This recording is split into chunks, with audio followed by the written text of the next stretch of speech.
안녕하십니까? 오늘은 요한복음 5장부터 8장까지 요한복음만 볼 텐데요. 4장인데 좀 한 장 한 장이 굉장히 길어요. 그래서 좀 꼼꼼하게 요한복음을 보는 시간 갖도록 하겠습니다. 설명은 조금 짧게 할게요. 제가 어제 설명이 너무 길었더라고요. 아무래도 공관복음에서 안 나온 장면들이 많다 보니까 조금 설명이 길어졌는데, 어제 말씀드렸던 요한복음의 특징들 생각하면서 읽으시면 제가 따로 설명을 드리지 않은 부분들도 읽으실 때 발견하실 수가 있을 거예요.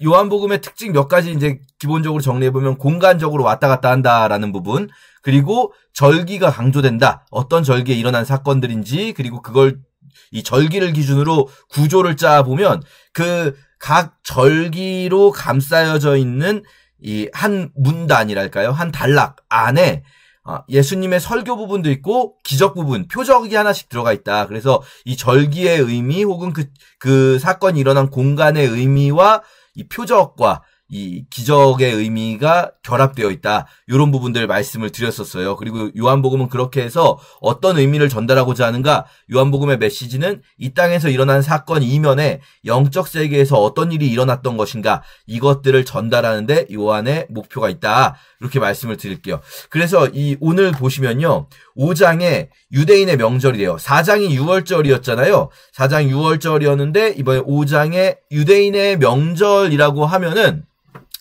요 부분은 어느 명절인지가 기록이 안 돼 있어요. 근데 많은 분들이 이것을 이제 6월절이라고 생각을 해요. 왜냐면 여기 한글로는 그냥 명절이라고만 되어 있는데 정관사, 영어로 치면 더 있잖아요. 더가 붙어 있어요. 그 명절.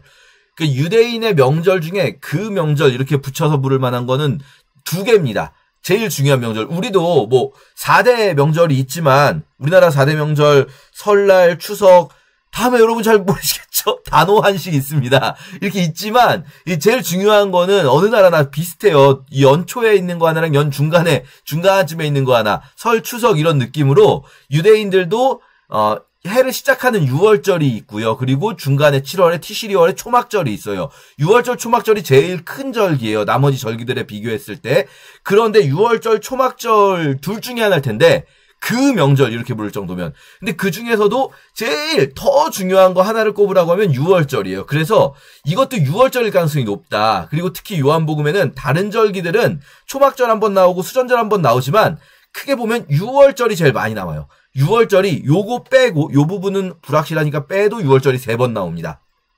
첫 번째 6월절에 우리가 봤었죠. 제일 첫 번째 사건. 그리고 마지막 6월절에 십자가 사건이 있는 거예요. 그러면 6월절이 3번, 혹은 오늘 본문 이것도 6월절이라고 보는 가능성이 제일 높은데, 그럼 6월절이 4번이 되죠. 6월절 4번에서, 그리고 첫 번째 6월절에 공생의 사역이 시작되고 거의 마지막 6월절에 십자가 사건이 있으니까, 여러분 보세요. 6월절이 4번 지나갔다라는 것은 만으로 딱 1년, 2년, 3년이 되죠. 그래서 우리가 요한복음을 기준으로 공생애가 3년이다라는 이야기를 하는 거예요. 물론 이게 이제 3년이 아닐 수도 있어요. 왜냐하면 모든 6월절을 다 기록해놓지 않았을 수도 있는 거고요. 또는 이 5장이 6월절이 아닐 경우에는 6월절이 3번이니까 만으로 따지면 2년, 꽉 채운 2년 좀 넘게가 되는 거예요. 어쨌든 그게 뭐 3년이냐 2년이냐 뭐 4년이냐 이게 중요한 건 아니지만, 대체로 공생애 3년이라고 부르는 이유가 여기에 있다. 우리가 사실 공관복음을 봤을 때는요, 공생애 3년이란 말이 절대 안 나옵니다. 공관복음 읽어보면 그냥 한 1년 정도 사역하신 것 같아요. 그리고 특히 마가복음 같은 경우는 몇 달도 안 되는 것 같아요. 왜냐면 마가복음에서는 곧, 즉시, 요 표현이 계속 들어가요. 곧바로, 우대 해가지고 이제 곧바로, 그 즉시, 이런 표현이 계속 들어가거든요. 그러니까 예수님이 뭐 몇 달 만에 공생의 사역을 마치신 것처럼 기록이 돼 있어요. 근데 여기 마가복음에 있는 곧, 즉시, 이 표현은요, 여러분, 그러면은 이게 곧바로 한 게 아니고 실제로는 몇 달 텀으로 이루어진 일들을 이런 식으로 기록했다 그러면은 거짓말한 거 아닙니까? 이렇게 오해하실 수가 있는데, 여러분 생각해 보세요. 예를 들어서 어떤 사람이 저는 고등학교 때 수능 끝나자마자 곧바로 면허 땄어요. 이렇게 말할 수 있잖아요. 그렇죠? 수능 끝나자마자 저는 곧바로 면허 땄어요.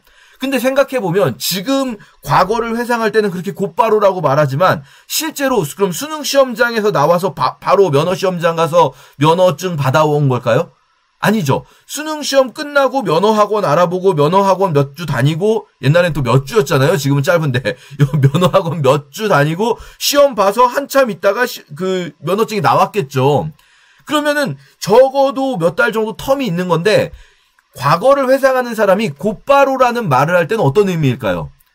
시간적으로 딱 붙어있다는 말을 하는 게 아니고요. 그만큼 지체하지 않고 내가 바로바로 그 일을 하고자 했다라는 거예요. 그러니까 마가복음이 곧바로라는 표현을, 즉시 이 표현을 계속해서 쓰고 있는 이유는 시간적으로 딱딱딱 붙어있다는 의미가 아니라 실제로는 뭐 텀이 있을 수 있지만 예수님이 그만큼 쉬지 않고 계속해서 사역을 하셨다. 예수 그리스도의 공생의 사역 동안에 막 예수님이 좀 며칠 쉬었다가 천천히 하자 이런 느낌이 아니라 정말로 계속해서 그 사역을 이어가셨다. 그리고 그 사역을 이어가시는데 예수께서 정말 열정을 가지고 사역하셨다. 마치 우리가 내가 수능 끝나자마자 면허 곧바로 땄어요라고 말을, 과거를 막 수십 년 전을 회상하면서 말을 할 때 그때 내 마음이 나는 이제 바로 면허 따야겠다라는 생각을 하면서 했던 그런 것을 표현하는 거죠. 그래서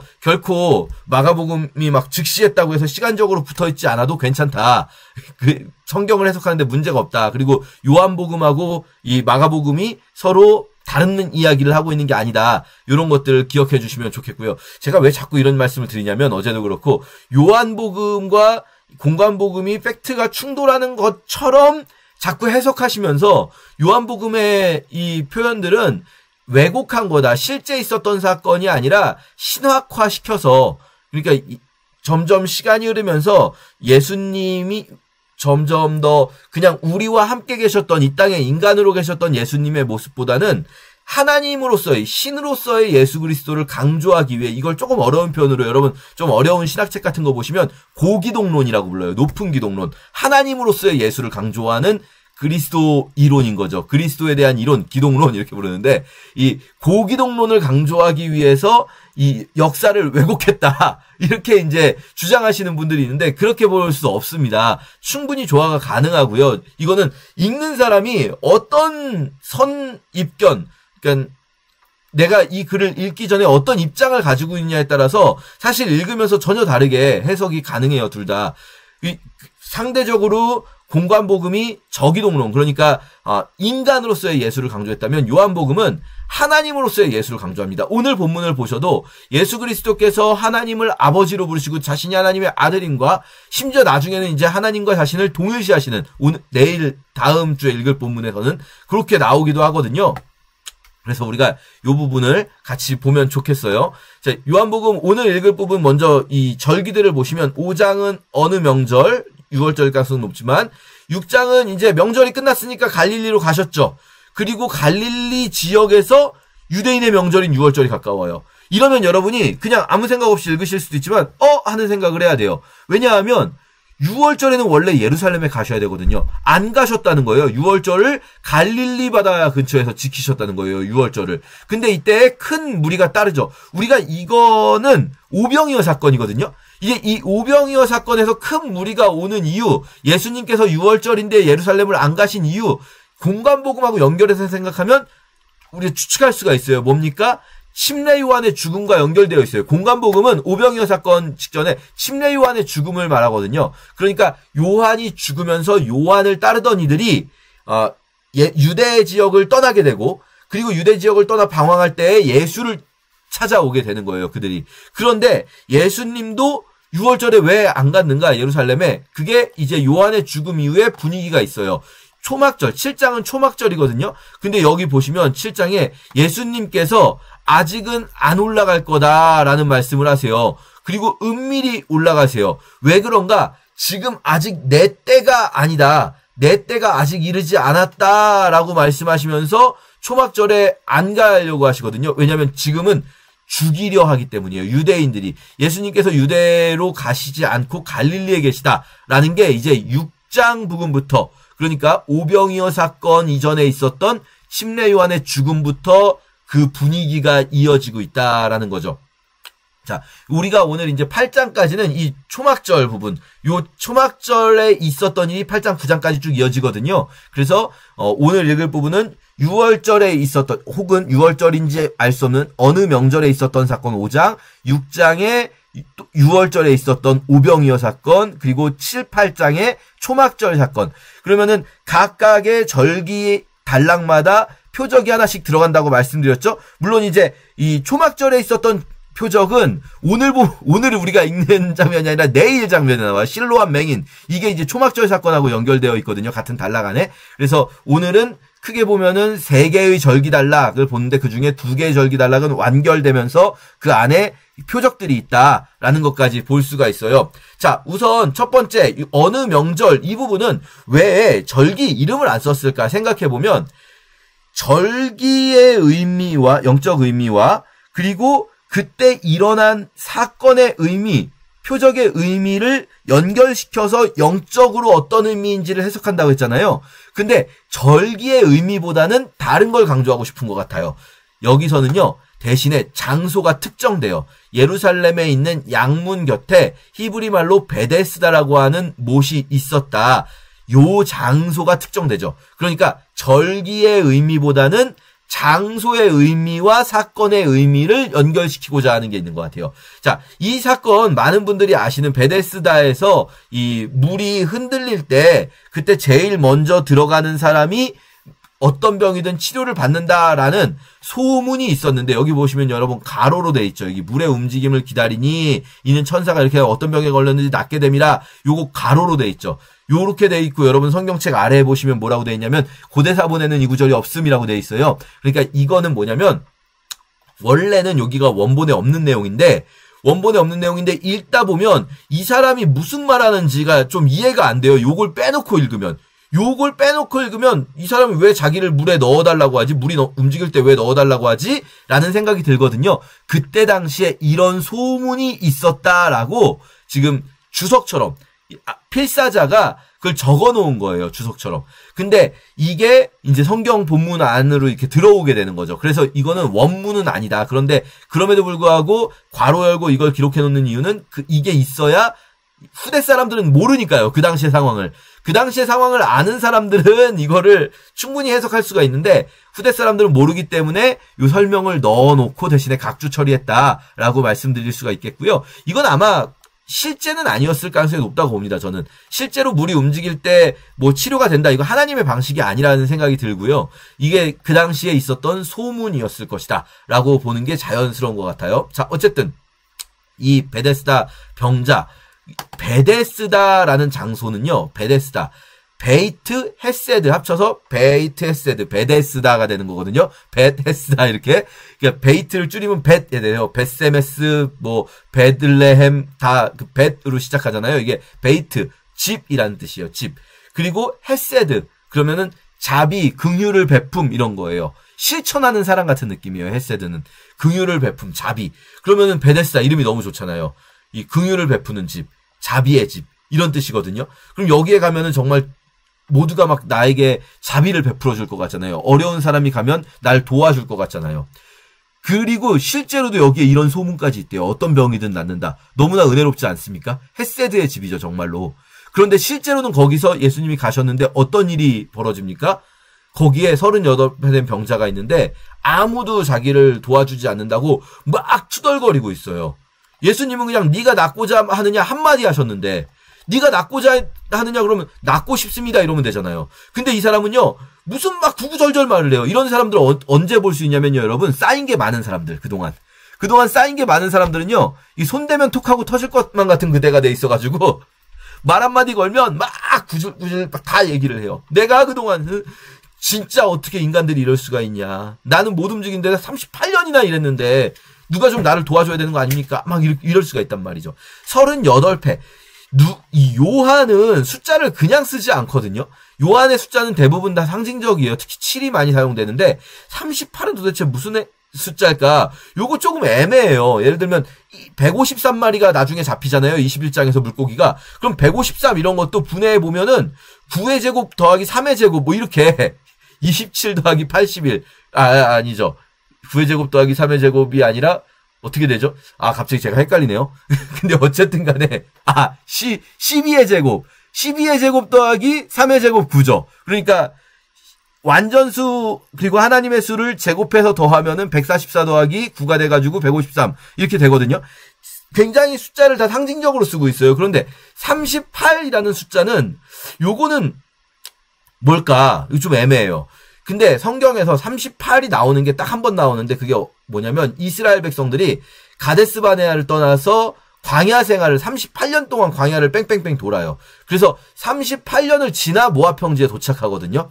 그러니까 우리가 흔히 40년 광야 생활이라고 얘기하지만 그 중에 이제 앞부분은 시내산에서 1년 머물고 1년 2개월 머물고 그리고 원래 가야 되는 시간이 있잖아요. 그랬는데 38년이 정말 그냥 이유 없이 뺑뺑 광야에서 헤맨 시간이고 이 38년을 또 하나를 생각해 보면 한 세대가 다 죽기를 기다린 시간이거든요.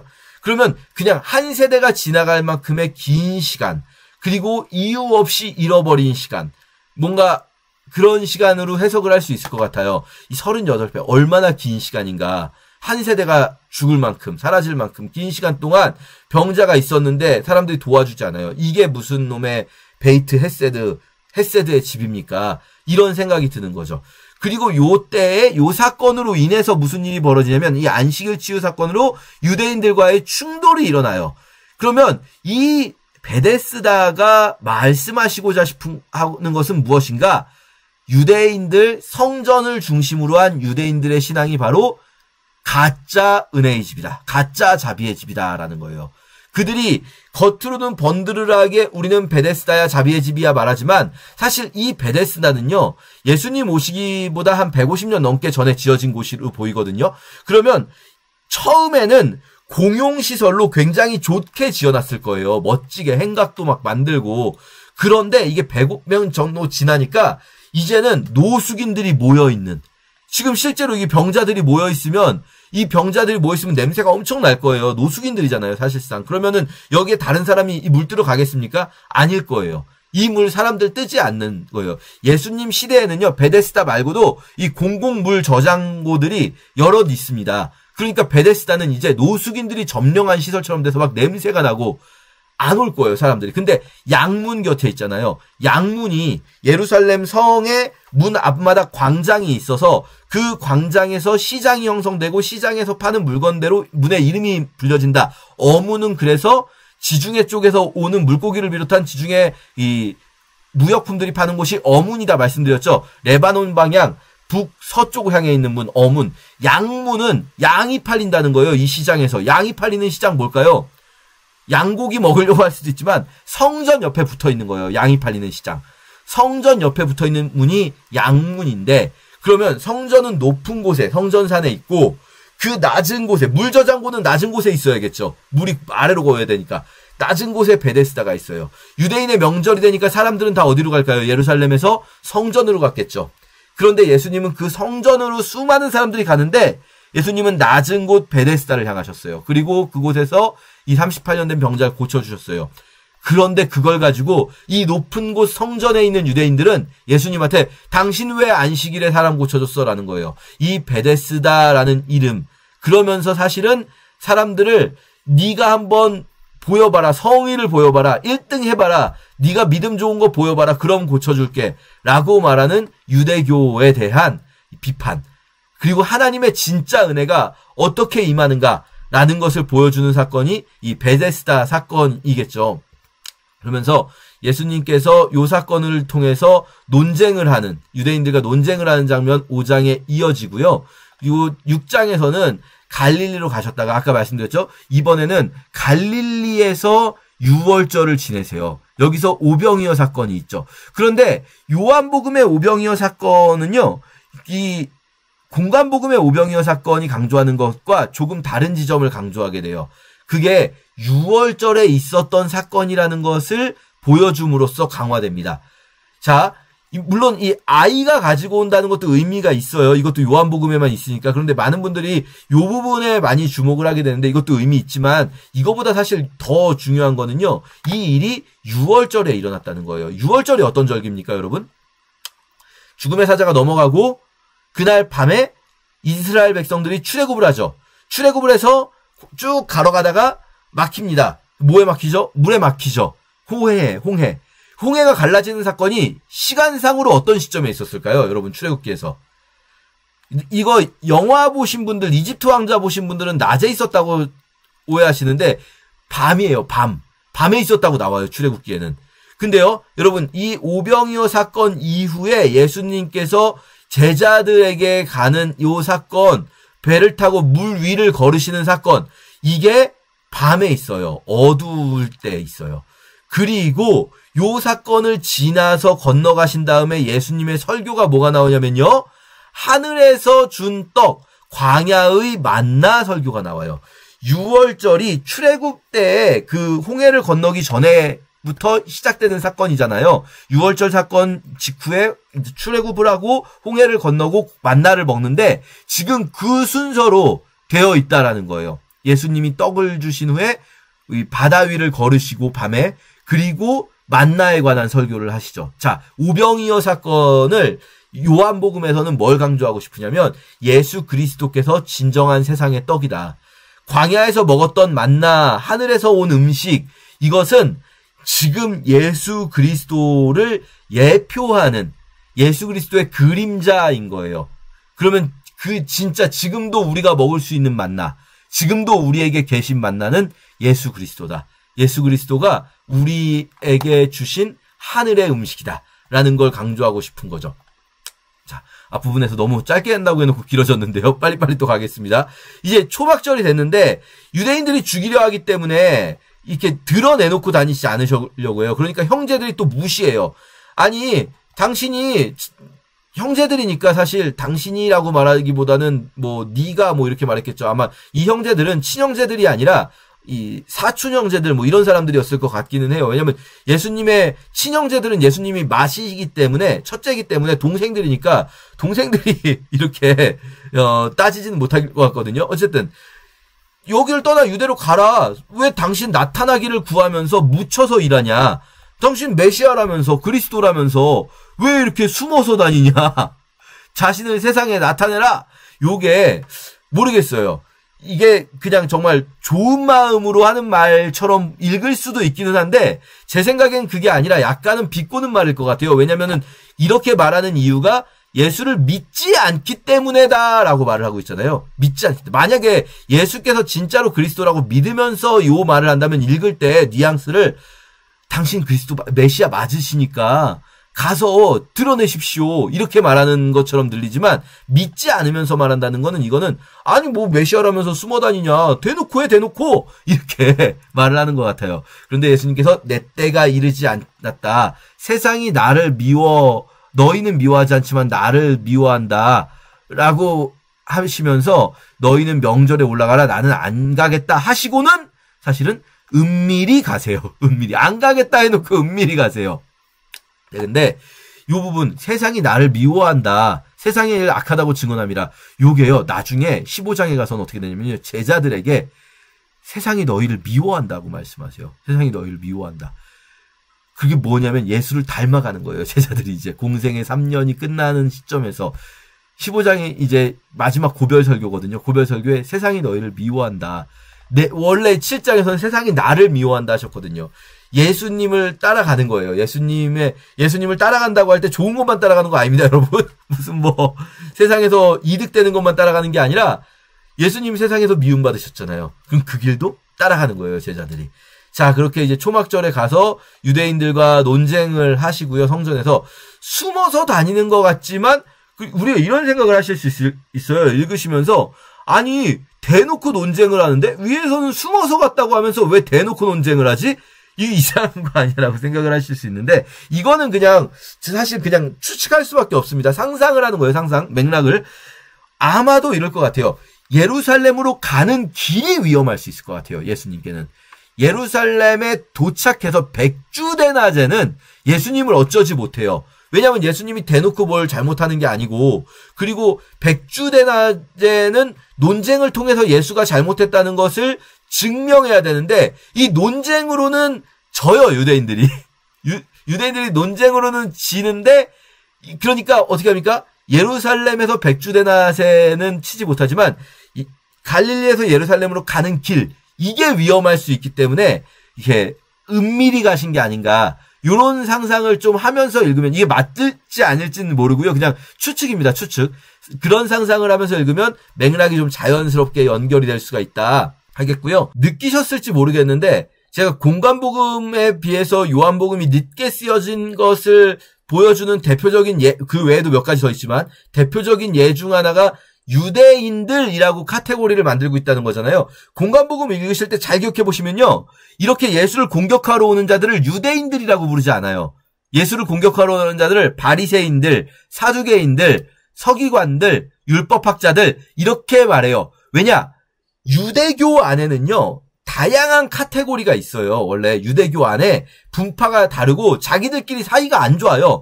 바리새파, 사두개파 경전 자체가 사두개파는 바리새파가 보는 선지서들을 경전으로 인정을 하지 않아요. 오경, 모세오경만 이 사두개인들은 경전으로 인정을 하거든요. 그런 것처럼 같은 유대교 안에 유대인 안에 바리새파도 있고 사두개파도 있고 열심당도 있고 에세대파도 있고 한 것처럼 예수를 따르는 자들도 그 파 중에 하나로 느끼기 때문에 예수님을 대적하러 오는 자들을 표현할 때 바리새파, 사두개파 이런 식으로 표현한단 말이에요. 그런데 요한복음에서는 그냥 유대인들 이렇게 말하고 있어요. 유대인들. 이게 유대인들이 기독교인들과 완전히 분리돼서 기독교가 더 이상 유대인 안에 있는 종교가 아니라 분파가 아니라 유대인으로부터 아예 다른 집단으로 축출된 얌리아 종교의 이후에 언어가 바뀌는 이런 단어의 쓰임새가 바뀌는 이런 것을 반증한다. 이렇게 말할 수가 있겠고요.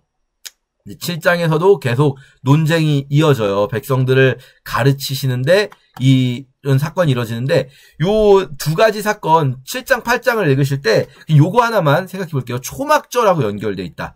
초막절은 이제 초막절 절기가 7일이고 그리고 7일이 끝난 다음에 8일에 큰 날이라고 해서 쉐미니 아제레트라는 명절 끝 큰 날 절기가 있어요. 총 8일을 지키게 돼요. 초막절을. 근데 이 쉐미니 아제레트 같은 경우는 지금도 유대인들에게 굉장히 중요한 절기인데 이 사람들 막 축제를 벌이거든요. 그때 밤샘 축제예요. 밤샘 축제.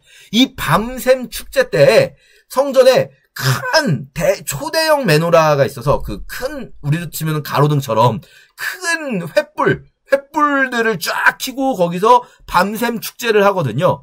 그 장면을 상상하시면서 예수님께서 나는 세상의 빛이다 라는 설교를 하는 것을 상상하시고요. 그리고 이 생수의 강 이야기와 그리고 뒤에 이제 실로암 물과 관련되어 있는데요. 이 실로암 샘물 그건 이제 9장에서 또 말씀드릴게요.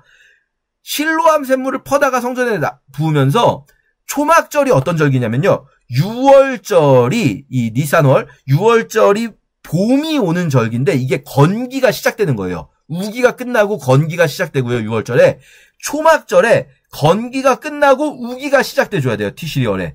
그러니까 초막절 절기는 일종의 물을 기다리는 절기예요. 물을 기다리는 절기. 유대에서는 굉장히 중요해요. 물이 워낙 안 오니까. 그러니까 하나님 우리에게 비를 주세요.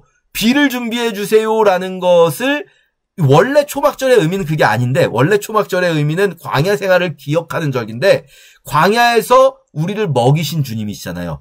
광야에서 물을 주셨던 주님이시잖아요. 그걸 기억하면서 지금도 이 광야에 물을 내리시기를 기도하는 그런 절기가 되는 거예요. 그곳에서 이 생수의 강의 설교를 하시는 거죠. 근데 이 생수의 강이 흘러나오는 게 여러분 구약에서 기억나십니까? 생수의 강 흘러나오는 장면. 에스겔 마지막에 성전 문에서부터 생수의 강이 흘러나오잖아요. 믿는 자들이 생수의 강의 근원이 된다라는 것. 믿는 자들이 바로 성전이 되는 거예요, 이제. 그리고 그 믿는 자들을 통해 생수의 강이 흘러나오면서 에스겔서를 이게 상상하면서 읽어야 돼요. 왜냐면 그거를 에스겔서를 반영하고 있어요, 지금. 이걸 설교를 듣는 유대인들은 에스겔서를 잘 알고 있거든요. 그러니까 유대인들은 생수의 강을 들을 때 에스겔서 10편 1편 이런 게 떠오르게 돼 있어요. 아, 예수를 믿는 자들로부터 생수의 강이 흘러나온다는 건 우리가 성령 받으면 성령이 우리 안에서 그냥 우리만 잘 되게 하시는 게 아니라 그 생수의 강이 흐르면서 기억나십니까?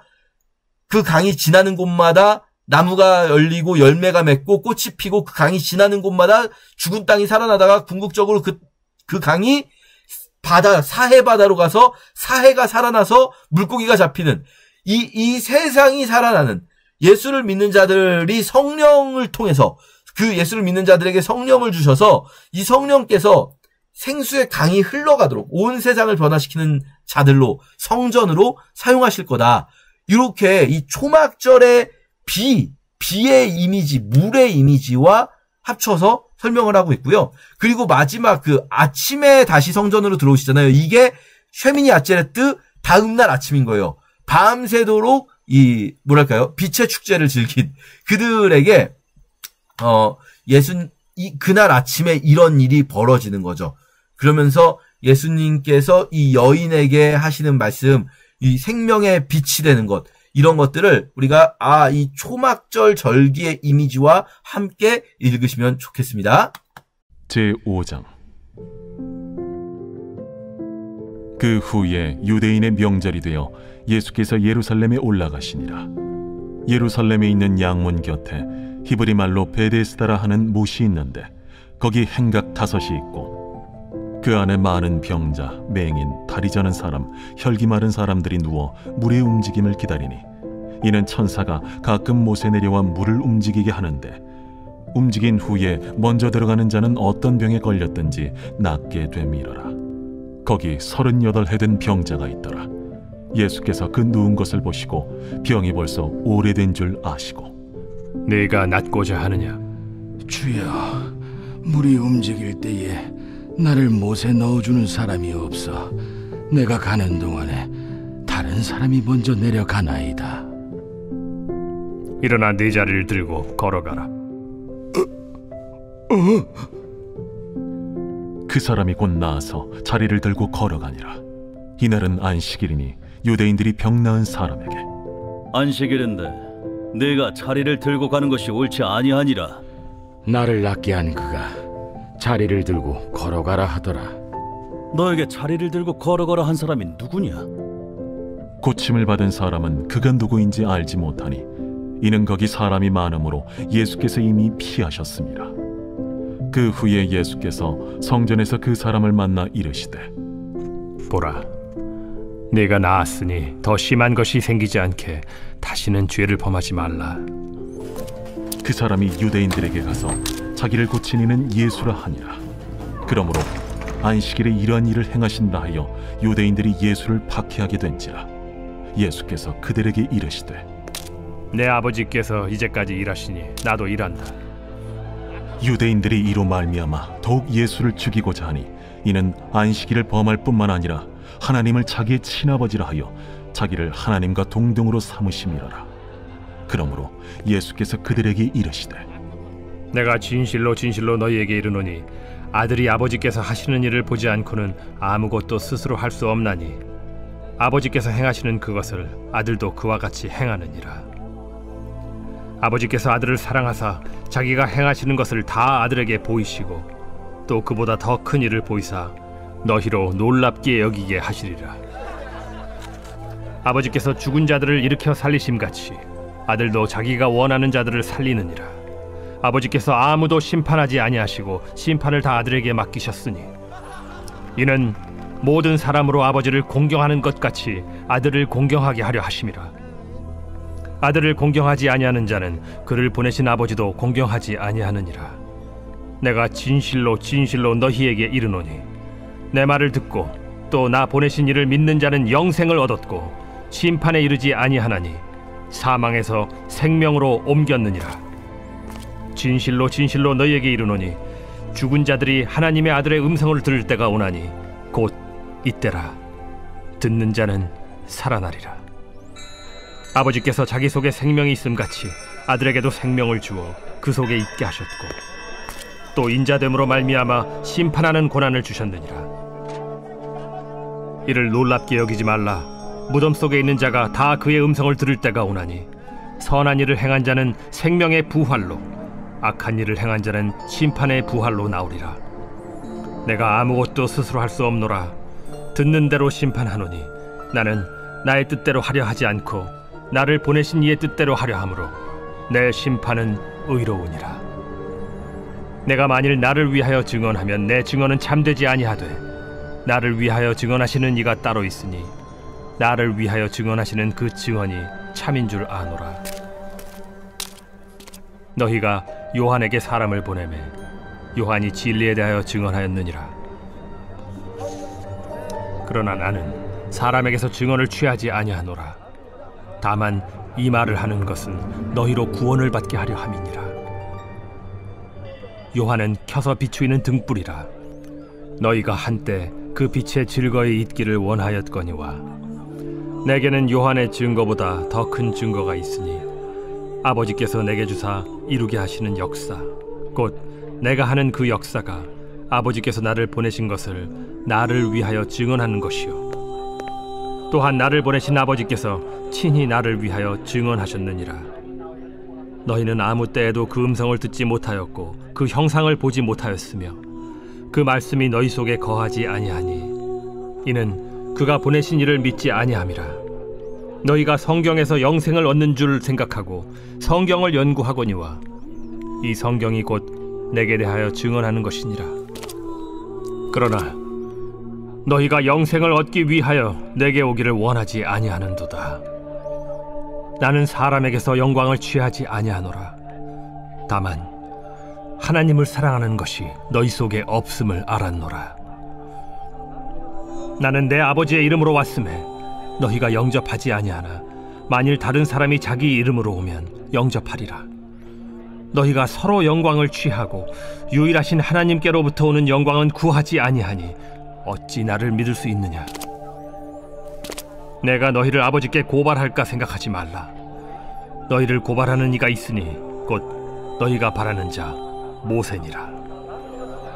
모세를 믿었더라면 또 나를 믿었으리니 이는 그가 내게 대하여 기록하였음이라. 그러나 그의 글도 믿지 아니하거든 어찌 내 말을 믿겠느냐? 제6장. 그 후에 예수께서 디베랴의 갈릴리 바다 건너편으로 가심에 큰 무리가 따르니 이는 병자들에게 행하시는 표적을 보았음이로라. 예수께서 산에 오르사 제자들과 함께 거기 앉으시니 마침 유대인의 명절인 유월절이 가까운지라. 예수께서 눈을 들어 큰 무리가 자기에게로 오는 것을 보시고 빌립에게 이르시되 우리가 어디서 떡을 사서 이 사람들을 먹이겠느냐? 이렇게 말씀하심은 친히 어떻게 하실지를 아시고 빌립을 시험하고자 하심이라. 각 사람으로 조금씩 받게 할지라도 200데나리온의 떡이 부족하리이다. 제자 중 하나 곧 시몬 베드로의 형제 안드레가 예수께 여짜오되 여기 한 아이가 있어 보리떡 5개와 물고기 2마리를 가지고 있나이다. 그러나 그것이 이 많은 사람에게 얼마나 되겠사옵나이까? 이 사람들로 앉게 하라 하시니 그곳에 잔디가 많은지라 사람들이 앉으니 수가 5,000명쯤 되더라. 예수께서 떡을 가져 축사하신 후에 앉아있는 자들에게 나눠주시고 물고기도 그렇게 그들의 원대로 주시니라. 그들이 배부른 후에 예수께서 제자들에게 이르시되 남은 조각을 거두고 버리는 것이 없게 하라. 이에 거두니 보리떡 5개로 먹고 남은 조각이 12바구니에 찼더라. 그 사람들이 예수께서 행하신 이 표적을 보고 말하되 이는 참으로 세상에 오실 그 선지자라. 그러므로 예수께서 그들이 와서 자기를 억지로 붙들어 임금으로 삼으려는 줄 아시고 다시 혼자 산으로 떠나가시니라. 저물매 제자들이 바다에 내려가서 배를 타고 바다를 건너 가버나움으로 가는데 이미 어두웠고 예수는 아직 그들에게 오시지 아니하셨더니 큰 바람이 불어 파도가 일어나더라. 제자들이 노를 저어 10여리쯤 가다가 예수께서 바다 위로 걸어 배에 가까이 오심을 보고 두려워하거늘 내니 두려워하지 말라. 이에 기뻐서 배로 영접하니 배는 곧 그들이 가려던 땅에 이르렀더라. 이튿날 바다 건너편에 서 있던 무리가 배 한 척 외에 다른 배가 거기에 없는 것과 또 어제 예수께서 제자들과 함께 그 배에 오르지 아니하시고 제자들만 가는 것을 보았더니 그러나 디베랴에서 배들이 주께서 축사하신 후 여럿이 떡 먹던 그곳에 가까이 왔더라. 무리가 거기에 예수도 안 계시고 제자들도 없음을 보고 곧 배들을 타고 예수를 찾으러 가버나움으로 가서 바다 건너편에서 만나 라삐어, 언제 여기 오셨나이까? 내가 진실로 진실로 너희에게 이르노니 너희가 나를 찾는 것은 표적을 본 까닭이 아니요 떡을 먹고 배부른 까닭이로다. 썩을 양식을 위하여 일하지 말고 영생하도록 있는 양식을 위하여 하라. 이 양식은 인자가 너희에게 주리니 인자는 아버지 하나님께서 인치신 자니라. 우리가 어떻게 하여야 하나님의 일을 하오리이까? 하나님께서 보내신 이를 믿는 것이 하나님의 일이니라. 그러면 우리가 보고 당신을 믿도록 행하시는 표적이 무엇이니까? 하시는 일이 무엇이니까? 기록된 바 하늘에서 그들에게 떡을 주어 먹게 하였다 함과 같이 우리 조상들은 광야에서 만나를 먹었나이다. 내가 진실로 진실로 너희에게 이르노니 모세가 너희에게 하늘로부터 떡을 준 것이 아니라 내 아버지께서 너희에게 하늘로부터 참 떡을 주시나니 하나님의 떡은 하늘에서 내려 세상에 생명을 주는 것이니라. 주여, 이 떡을 항상 우리에게 주소서. 나는 생명의 떡이니 내게 오는 자는 결코 줄이지 아니할 터이요 나를 믿는 자는 영원히 목마르지 아니하리라. 그러나 내가 너희에게 이르기를 너희는 나를 보고도 믿지 아니하는도다 하였느니라. 아버지께서 내게 주시는 자는 다 내게로 올 것이요 내게 오는 자는 내가 결코 내쫓지 아니하리라. 내가 하늘에서 내려온 것은 내 뜻을 행하려 함이 아니요 나를 보내신 이의 뜻을 행하려 함이니라. 나를 보내신 이의 뜻은 내게 주신 자 중에 내가 하나도 잃어버리지 아니하고 마지막 날에 다시 살리는 이것이니라. 내 아버지의 뜻은 아들을 보고 믿는 자마다 영생을 얻는 이것이니 마지막 날에 내가 이를 다시 살리리라. 자기가 하늘에서 내려온 떡이라 하심으로 유대인들이 예수에 대하여 수군거려 이르되 이는 요셉의 아들 예수가 아니냐? 그 부모를 우리가 아는데 자기가 지금 어찌하여 하늘에서 내려왔다 하느냐? 예수께서 대답하여 이르시되 너희는 서로 수군거리지 말라. 나를 보내신 아버지께서 이끌지 아니하시면 아무도 내게 올 수 없으니 오는 그를 내가 마지막 날에 다시 살리리라. 선지자의 글에 그들이 다 하나님의 가르치심을 받으리라 기록되었은즉 아버지께 듣고 배운 사람마다 내게로 오느니라. 이는 아버지를 본 자가 있다는 것이 아니니라. 오직 하나님에게서 온 자만 아버지를 보았느니라. 진실로 진실로 너희에게 이르노니 믿는 자는 영생을 가졌나니 내가 곧 생명의 떡이니라. 너희 조상들은 광야에서 만나를 먹었어도 죽었거니와 이는 하늘에서 내려오는 떡이니 사람으로 하여금 먹고 죽지 아니하게 하는 것이니라. 나는 하늘에서 내려온 살아있는 떡이니 사람이 이 떡을 먹으면 영생하리라. 내가 줄 떡은 곧 세상의 생명을 위한 내 살이니라. 그러므로 유대인들이 서로 다투어 이르되 이 사람이 어찌 능히 자기 살을 우리에게 주어 먹게 하겠느냐? 내가 진실로 진실로 너희에게 이르노니 인자의 살을 먹지 아니하고 인자의 피를 마시지 아니하면 너희 속에 생명이 없느니라. 내 살을 먹고 내 피를 마시는 자는 영생을 가졌고 마지막 날에 내가 그를 다시 살리리니 내 살은 참된 양식이요 내 피는 참된 음료로다. 내 살을 먹고 내 피를 마시는 자는 내 안에 거하고 나도 그의 안에 거하나니 살아계신 아버지께서 나를 보내심에 내가 아버지로 말미암아 사는 것 같이 나를 먹는 그 사람도 나로 말미암아 살리라. 이것은 하늘에서 내려온 떡이니 조상들이 먹고도 죽은 그것과 같지 아니하여 이 떡을 먹는 자는 영원히 살리라. 이 말씀은 예수께서 가버나움 회당에서 가르치실 때에 하셨느니라. 제자 중 여럿이 듣고 말하되 이 말씀은 어렵도다. 누가 들을 수 있느냐? 한데 예수께서 스스로 제자들이 이 말씀에 대하여 수군거리는 줄 아시고 이르시되 이 말이 너희에게 걸림이 되느냐?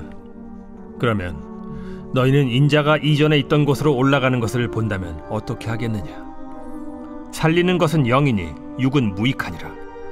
내가 너희에게 이른 말은 영이요 생명이라. 그러나 너희 중에 믿지 아니하는 자들이 있느니라. 이는 예수께서 믿지 아니하는 자들이 누구며 자기를 팔 자가 누구인지 처음부터 아심이로라. 그러므로 전에 너희에게 말하기를 내 아버지께서 오게 하여 주지 아니하시면 누구든지 내게 올 수 없다 하였노라. 그때부터 그의 제자 중에서 많은 사람이 떠나가고 다시 그와 함께 다니지 아니하더라. 예수께서 12 제자에게 이르시되 너희도 가려느냐? 시몬 베드로가 대답하되 주여, 영생의 말씀이 주께 있사오니 우리가 누구에게로 가오리이까? 우리가 주는 하나님의 거룩하신 자이신 줄 믿고 알았사옵나이다. 내가 너희 12를 택하지 아니하였느냐? 그러나 너희 중에 한 사람은 마귀니라. 이 말씀은 가룟 시몬의 아들 유다를 가리키심이라. 그는 12 중에 하나로 예수를 팔자노라. 제7장. 그 후에 예수께서 갈릴리에서 다니시고 유대에서 다니려 아니하심은 유대인들이 죽이려 함이로라. 유대인의 명절인 초막절이 가까운지라. 그 형제들이 예수께 이르되, 당신이 행하는 일을 제자들도 보게 여기를 떠나 유대로 가소서. 스스로 나타나기를 구하면서 묻혀서 일하는 사람이 없나니 이 일을 행하려 하거든 자신을 세상에 나타내소서. 이는 그 형제들까지도 예수를 믿지 아니함이로라. 내 때는 아직 이르지 아니하였거니와 너희 때는 늘 준비되어 있느니라. 세상이 너희를 미워하지 아니하되 나를 미워하나니 이는 내가 세상의 일들을 악하다고 증언함이라. 너희는 명절에 올라가라. 내 때가 아직 차지 못하였으니 나는 이 명절에 아직 올라가지 아니하노라. 이 말씀을 하시고 갈릴리에 머물러 계시니라. 그 형제들이 명절에 올라간 후에 자기도 올라가시되 나타내지 않고 은밀히 가시니라. 명절 중에 유대인들이 예수를 찾으면서 그가 어디 있느냐? 예수에 대하여 무리 중에서 수군거림이 많아 어떤 사람은 좋은 사람이라. 아니라 무리를 미혹한다. 그러나 유대인들을 두려워하므로 드러나게 그에 대하여 말하는 자가 없더라. 이미 명절의 중간이 되어 예수께서 성전에 올라가사 가르치시니 유대인들이 놀랍게 여겨 이르되, 이 사람은 배우지 아니하였거늘 어떻게 그를 아느냐? 예수께서 대답하여 이르시되, 내 교훈은 내 것이 아니요 나를 보내신 이의 것이니라. 사람이 하나님의 뜻을 행하려 하면 이 교훈이 하나님께로부터 왔는지 내가 스스로 말함인지 알리라. 스스로 말하는 자는 자기 영광만 구하되 보내신 이의 영광을 구하는 자는 참되니 그 속에 불의가 없느니라. 모세가 너희에게 율법을 주지 아니하였느냐? 너희 중에 율법을 지키는 자가 없도다. 너희가 어찌하여 나를 죽이려 하느냐? 당신은 귀신이 들렸도다. 누가 당신을 죽이려 하나이까? 내가 한 가지 일을 행하매 너희가 다 이로 말미암아 이상히 여기는도다. 모세가 너희에게 할례를 행했으니 그러나 할례는 모세에게서 난 것이 아니오 조상들에게서 난 것이라. 그러므로 너희가 안식일에도 사람에게 할례를 행하느니라. 모세의 율법을 범하지 아니하려고 사람이 안식일에도 할례를 받는 일이 있거든. 내가 안식일에 사람의 전신을 건전하게 한 것으로 너희가 내게 노여워하느냐? 외모로 판단하지 말고 공의롭게 판단하라. 예루살렘 사람 중에서 어떤 사람이 말하되, 이는 그들이 죽이고자 하는 그 사람이 아니냐? 보라, 드러나게 말하되 그들이 아무 말도 아니하는도다. 당국자들은 이 사람을 참으로 그리스도인 줄 알았는가? 그러나 우리는 이 사람이 어디서 왔는지 아노라. 그리스도께서 오실 때에는 어디서 오시는지 아는 자가 없으리라. 예수께서 성전에서 가르치시며 외쳐 이르시되, 너희가 나를 알고 내가 어디서 온 것도 알거니와 내가 스스로 온 것이 아니니라. 나를 보내신 이는 참되시니 너희는 그를 알지 못하나 나는 아노니 이는 내가 그에게서 났고 그가 나를 보내셨음이라. 그들이 예수를 잡고자 하나 손을 대는 자가 없으니 이는 그의 때가 아직 이르지 아니하였음이로라. 무리 중에 많은 사람이 예수를 믿고 말하되, 그리스도께서 오실지라도 그 행하실 표적이 이 사람이 행한 것보다 더 많으리야. 예수에 대하여 무리가 수군거리는 것이 바리새인들에게 들린지라. 대제사장들과 바리새인들이 그를 잡으려고 아랫 사람들을 보내니 예수께서 이르시되, 내가 너희와 함께 조금 더 있다가 나를 보내신 이에게로 돌아가겠노라. 너희가 나를 찾아도 만나지 못할 터이요 나 있는 곳에 오지도 못하리라. 이에 유대인들이 서로 묻되, 이 사람이 어디로 가기에 우리가 그를 만나지 못하리요? 헬라인 중에 흩어져 사는 자들에게로 가서 헬라인을 가르칠 터인가? 나를 찾아도 만나지 못할 터이요 나 있는 곳에 오지도 못하리라 한 이 말이 무슨 말이냐? 명절 끝날 곧 큰 날에 예수께서 서서 외쳐 이르시되, 누구든지 목마르거든 내게로 와서 마시라. 나를 믿는 자는 성경의 이름과 같이 그 배에서 생수의 강이 흘러나오리라. 이는 그를 믿는 자들이 받을 성령을 가리켜 말씀하신 것이라. 예수께서 아직 영광을 받지 않으셨으므로 성령이 아직 그들에게 계시지 아니하시더라. 이 말씀을 들은 무리 중에서 어떤 사람은 이 사람이 참으로 그 선지자라. 그리스도라. 그리스도가 어찌 갈릴리에서 나오겠느냐? 성경에 이르기를 그리스도는 다윗의 씨로 또 다윗이 살던 마을 베들레헴에서 나오리라 하지 아니하였느냐? 예수로 말미암아 무리 중에서 쟁론이 되니 그 중에는 그를 잡고자 하는 자들도 있으나 손을 대는 자가 없었더라. 아랫 사람들이 대제사장들과 바리새인들에게로 오니 그들이 묻되 어찌하여 잡아오지 아니하였느냐? 그 사람이 말하는 것처럼 말한 사람은 이때까지 없었나이다. 바리새인들이 대답하되 너희도 미혹되었느냐? 당국자들이나 바리새인 중에 그를 믿는 자가 있느냐? 율법을 알지 못하는 이 무리는 저주를 받은 자로다. 그 중에 한 사람 곧 전에 예수께 왔던 니고데모가 그들에게 말하되 우리 율법은 사람의 말을 듣고 그 행한 것을 알기 전에 심판하느냐? 그들이 대답하여 이르되 너도 갈릴리에서 왔느냐? 찾아보라. 갈릴리에서는 선지자가 나지 못하느니라. 다 각각 집으로 돌아가고. 제8장. 예수는 감람산으로 가시니라. 아침에 다시 성전으로 들어오시니 백성이 다 나아오는지라.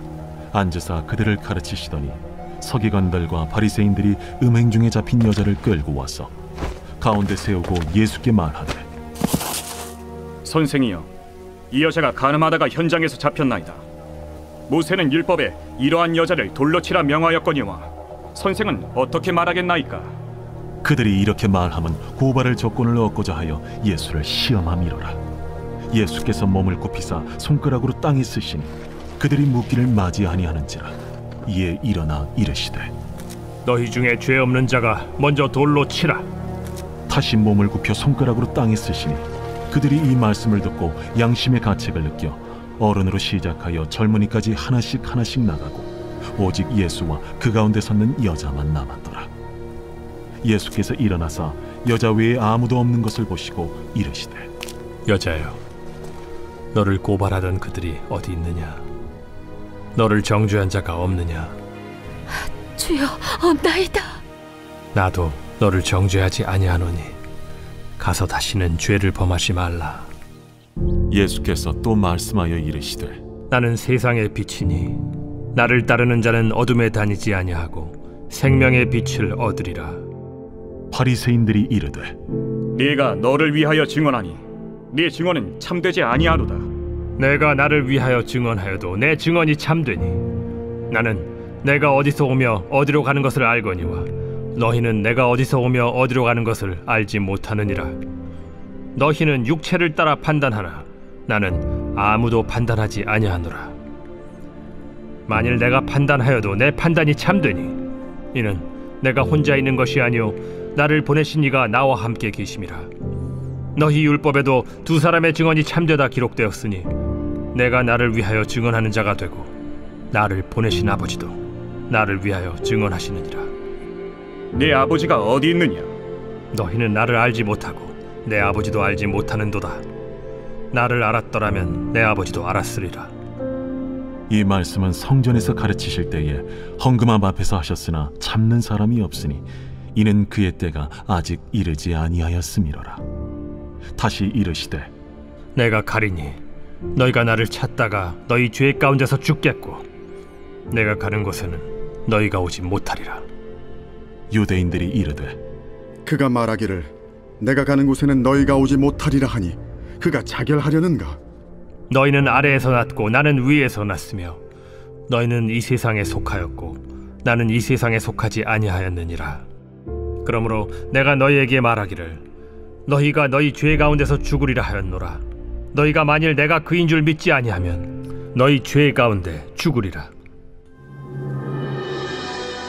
내가 누구냐?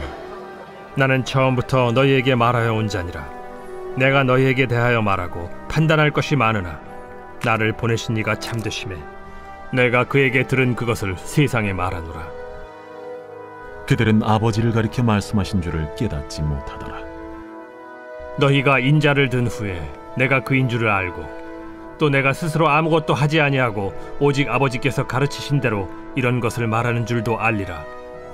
나를 보내신 이가 나와 함께 하시도다. 나는 항상 그가 기뻐하시는 일을 행함으로 나를 혼자 두지 아니하셨느니라. 이 말씀을 하심에 많은 사람이 믿더라. 그러므로 예수께서 자기를 믿은 유대인들에게 이르시되 너희가 내 말에 거하면 참으로 내 제자가 되고 진리를 알지니 진리가 너희를 자유롭게 하리라. 우리가 아브라함의 자손이라 남의 종이 된 적이 없거늘 어찌하여 우리가 자유롭게 되리라 하느냐. 진실로 진실로 너희에게 이르노니 죄를 범하는 자마다 죄의 종이라. 종은 영원히 집에 거하지 못하되 아들은 영원히 거하나니 그러므로 아들이 너희를 자유롭게 하면 너희가 참으로 자유로우리라. 나도 너희가 아브라함의 자손인 줄 아노라. 그러나 내 말이 너희 안에 있을 곳이 없으므로 나를 죽이려 하는도다. 나는 내 아버지에게서 본 것을 말하고 너희는 너희 아비에게서 들은 것을 행하느니라. 우리 아버지는 아브라함이라. 너희가 아브라함의 자손이면 아브라함이 행한 일들을 할 것이거늘 지금 하나님께 들은 진리를 너희에게 말한 사람이 나를 죽이려 하는도다. 아브라함은 이렇게 하지 아니하였느니라. 너희는 너희 아비가 행한 일들을 하는도다. 우리가 음란한 데서 나지 아니하였고 아버지는 한 분뿐이시니 곧 하나님이시로다. 하나님이 너희 아버지였으면 너희가 나를 사랑하였으리니 이는 내가 하나님께로부터 나와서 왔음이라. 나는 스스로 온 것이 아니요 아버지께서 나를 보내신 것이니라. 어찌하여 내 말을 깨닫지 못하느냐. 이는 내 말을 들을 줄 알지 못함이로다. 너희는 너희 아비 마귀에게서 났으니 너희 아비의 욕심대로 너희도 행하고자 하느니라. 그는 처음부터 살인한 자요 진리가 그 속에 없으므로 진리에 서지 못하고 거짓을 말할 때마다 제 것으로 말하나니 이는 그가 거짓말쟁이요 거짓의 아비가 되었음이라. 내가 진리를 말함으로 너희가 나를 믿지 아니하는도다. 너희 중에 누가 나를 죄로 책잡겠느냐. 내가 진리를 말하는데도 어찌하여 나를 믿지 아니하느냐. 하나님께 속한 자는 하나님의 말씀을 듣나니 너희가 듣지 아니함은 하나님께 속하지 아니하였음이로다. 우리가 너를 사마리아 사람이라 또는 귀신이 들렸다 하는 말이 옳지 아니하냐. 나는 귀신 들린 것이 아니라 오직 내 아버지를 공경함이거늘 너희가 나를 무시하는도다. 나는 내 영광을 구하지 아니하나 구하고 판단하시는 이가 계시니라. 진실로 진실로 너희에게 이르노니 사람이 내 말을 지키면 영원히 죽음을 보지 아니하리라. 지금 내가 귀신 들린 줄을 아노라. 아브라함과 선지자들도 죽었거늘 내 말은 사람이 내 말을 지키면 영원히 죽음을 맛보지 아니하리라 하니 너는 이미 죽은 우리 조상 아브라함보다 크냐. 또 선지자들도 죽었거늘 너는 너를 누구라 하느냐. 내가 내게 영광을 돌리면 내 영광이 아무것도 아니거니와 내게 영광을 돌리시는 이는 내 아버지시니 곧 너희가 너희 하나님이라 칭하는 그이시라. 너희는 그를 알지 못하되 나는 아노니 만일 내가 알지 못한다 하면 나도 너희같이 거짓말쟁이가 되리라. 나는 그를 알고 또 그의 말씀을 지키노라. 너희 조상 아브라함은 나의 때에 볼 것을 즐거워하다가 보고 기뻐하였느니라. 내가 아직 50세도 못 되었는데 아브라함을 보았느냐. 진실로 진실로 너희에게 이르노니 아브라함이 나기 전부터 내가 있느니라. 그들이 돌을 들어 치려 하거늘 예수께서 숨어 성전에서 나가시니라.